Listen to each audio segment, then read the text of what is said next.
Les ravages de Coca-Cola. Tout le monde connaît Coca-Cola, à moins que vous viviez dans la forêt ou dans une grotte. Vous connaissez cette entreprise qui fabrique des sodas. Vous savez, cette boisson sucrée, gazeuse, qui, je dois le dire, n'est pas si mauvaise, sur le plan gustatif du moins. On est d'accord que l'entreprise Coca-Cola, sur le plan des besoins, elle ne sert à rien. Les produits qu'elle propose ne sont pas indispensables. Si l'entreprise venait à fermer, la vie continuerait tranquillement et peut-être même en mieux. Ce qu'elle produit, c'est une boisson qui nous apporte un plaisir. Quand on boit de cette boisson, on est content sur le coup. Et puis voilà, c'est tout. En soi, ce n'est pas gênant que cette entreprise propose ce genre de service.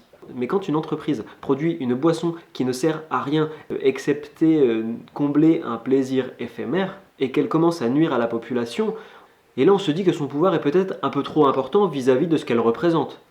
Bah, apparemment, non. Je ne parle même pas de la publicité qui est présente partout, de la télévision au parasol délavé du bar du quartier. Le pouvoir économique qu'elle a obtenu en plus d'un siècle lui a fait perdre toute éthique. Pour produire sa boisson et augmenter son profit, on a le sentiment qu'elle est prête à tous les sacrifices.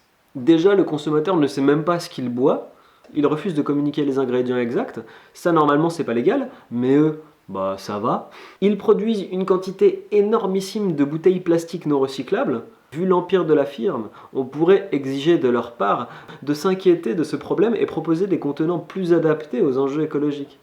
Apparemment non, c'est trop compliqué pour eux. Pour augmenter toujours plus leurs profits, ils se sont installés partout. Et au Mexique, par exemple, les usines Coca-Cola utilisent tellement d'eau de certaines rivières qu'il n'y en a même plus assez pour les habitants qui habitent autour. L'eau ne coule plus dans leur robinet. Vous vous imaginez ne plus avoir d'eau chez vous ? C'est la sécheresse? Ah non, non, c'est Coca-Cola en fait qui en a besoin pour fabriquer sa boisson. Ah d'accord. Oui, parce que là-bas, pour fabriquer un litre de coca, ils ont besoin de 6 litres d'eau. Donc c'est beaucoup. Franchement, ça va. Résultat, là-bas, le coca est moins cher que l'eau et ils boivent du coca comme ils sont censés boire de l'eau. Résultat, il y a 72% de la population adulte qui est en surpoids. 72% de gros.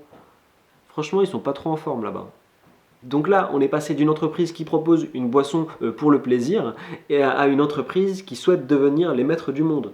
Il n'y a pas un moment où l'humain peut se dire que là, ils vont peut-être arrêter un peu parce qu'ils commencent à avoir un comportement qui ressemble un peu trop à celui d'un fils de pute. Enfin, vous avez compris l'expression, je n'ai absolument rien contre les enfants de prostituées. Toutes ces informations sont connues, alors pourquoi on ne fait rien ? Pourquoi autant de monde boit encore de cette boisson ? Comment se fait-il qu'on nous en propose partout ? Cette marque est tellement ancrée dans notre vie de tous les jours que trop peu de personnes ont arrêté d'en consommer. C'est triste que nous sommes incapables de montrer à ces entreprises que nous ne sommes pas dupes de leur manière de gérer leur entreprise et que nous ne voulons pas de ces pratiques. Ne plus boire de Coca-Cola, c'est bon pour nous, mais maintenant, c'est aussi bon pour les autres. Mais il y a ce petit plaisir de l'instant qui fait que on continue d'en acheter. Franchement, c'est triste. Domptons ce petit plaisir, remplaçons-le par quelque chose de moins nuisible. Il y a plein d'alternatives de boissons qui ne nuisent qu'à nous-mêmes. Après, moi je dis ça comme ça.